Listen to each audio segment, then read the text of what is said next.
नमस्ते साथीहरु, तपाईहरुलाई स्वागत गर्न चाहन्छु फेरि पनि सजिलो किचन च्यानलको अर्को भिडियोमा। यसपालि तयार गर्छौं हामी लसुने बंगुरलाई।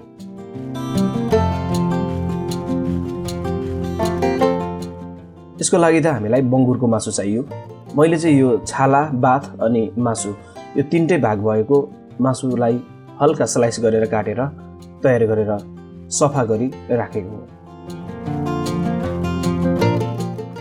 अब बनाउनको लागि एउटा प्यानमा तोरीको तेललाई राख्ने। तेल तातिएपछि बंगुरको मासुलाई यसरी राखिदिने।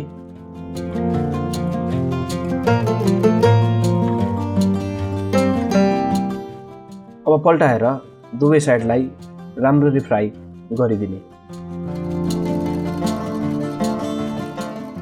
बीचबीचमा यसलाई पल्टाउँदै मज्जाले राम्ररी पकाउनु पर्छ। अब छोपेर पकाउने अनि निकालेर यसलाई फेरि पनि पल्टाउँदै चलाउनु पर्छ।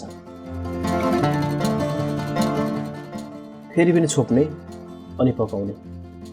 अब निकालेर यसरी फेरि पनि अर्को साइडलाई पल्टाउँदै पकाउने। अब बाँकी रहेको जुन बढी हुन्छ तेल त्यसलाई निकालेर फ्याँकिदिने। त्यसपछि चाहिँ यसमा लसुनलाई राख्ने, हल्का थिचेर मात्रै राख्ने हो। त्यसपछि यो मैले रोजमेरी लिए अनि यसमा पुदिना र टमाटर अनि धनियालाई यसरी राखिदिएको छु।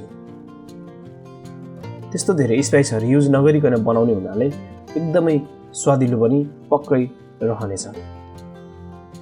त्यसपछि यो मासुलाई राम्ररी पल्टाइदिने।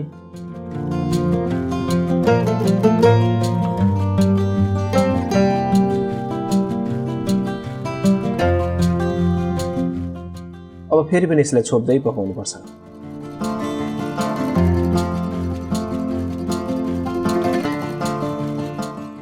यसरी तयार भइसकेपछि अब यसमा नुन, मरिच अनि यो चिल्ली फ्लेक्स र थोरै सोया सस अनि टोमेटो केचपलाई राखिदिने। त्यसपछि यसलाई राम्ररी मिलाइदिने। पुदिना र रोजमेरी राखिसकेपछि एकदमै मजाको फ्लेभर पनि यसमा आउने गर्दछ। रोजमेरी फ्रेश भएन भने ड्राई पनि यसमा राख्न सकिन्छ।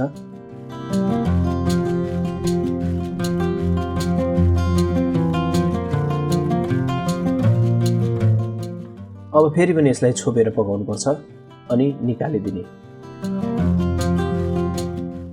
र यसरी लगभग हाम्रो यो लसुने बंगुर चाहिँ पाकेर पनि तयार हुन थालेको छ।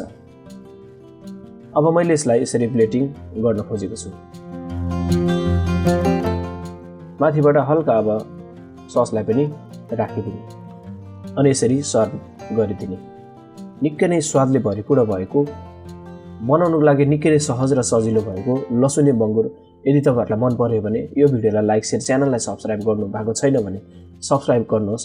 फेरि भेट्ने छौं अर्को नयाँ र एकदमै मिठो नेपाली रेसिपीहरुको साथमा।